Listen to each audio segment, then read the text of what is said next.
Every 3-year-old, 4-year-old, before they can possibly string a sentence together, can probably sing one of the Star Wars tunes. I grew up such a huge fan of John Williams' music. In fact, he's probably the most influential composer on my own writing. It's got that ingrained in the public consciousness. To be able to play with those toys is pretty cool. I'm Stephen Barton. My name is Gordy Hab, and I'm one of the 2 composers on Jedi Fallen Order. Relatively early on, Nick Laviers, who's our audio director, he was looking at the scope of it and was like, there's so much music in this, it's like one person isn't going to be able to write this, and this is huge. Stephen Barton and I have been working together since Titanfall 2, and I wanted to bring him onto the project because I felt really strongly that he complemented what Gordy would be able to bring. I got my start maybe 10 years ago working on Star Wars: The Old Republic, and it sort of snowballed from there, and I think I've written maybe somewhere in the ballpark of 20 hours of music for Star Wars projects so far.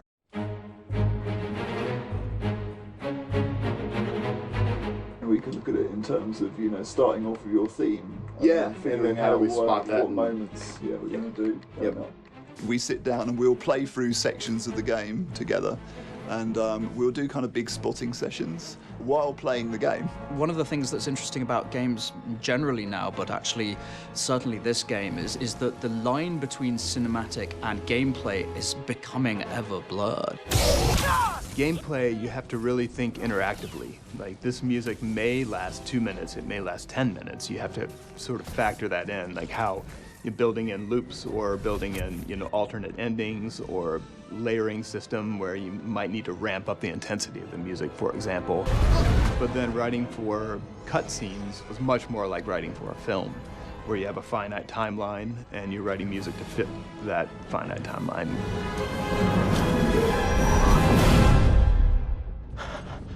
We started out, I think, by really looking at themes of the main characters, and so you have this unique challenge with Star Wars where everyone knows all the Star Wars themes, and so it's like being asked to, you know, put an extra 6 feet on the top of the Great Pyramid. We were trying to see how far we could push the boundaries of the John Williams vibe with it still feeling like it was in the Star Wars universe. We start with such a small little cell of an idea for Cal's theme, for example, but over the course of the game, because there's so much gameplay, that theme really develops. By the end of the game, it's taken on a whole new life than it had in the very beginning of the game. Thanks, little droid.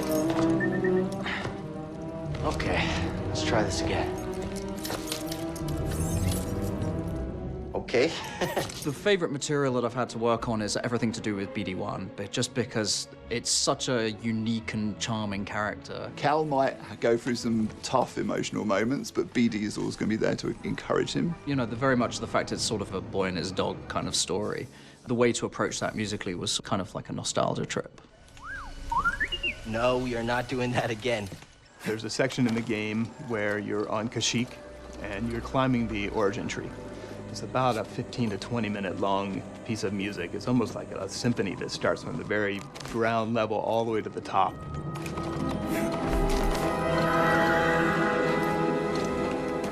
That was probably my favorite moment to write for. We are getting ready for our first scoring session in London. We've written about...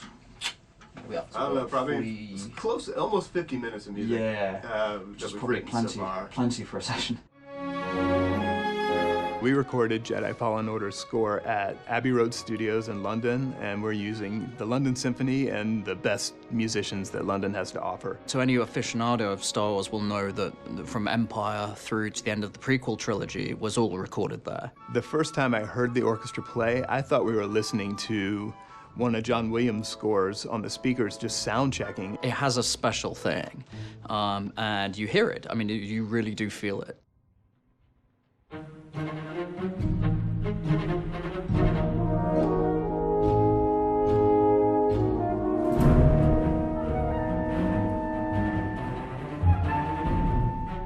You're standing in the same spot that, you know, the Beatles' Day in the Life was recorded conducting a symphony orchestra. There's nothing better than that.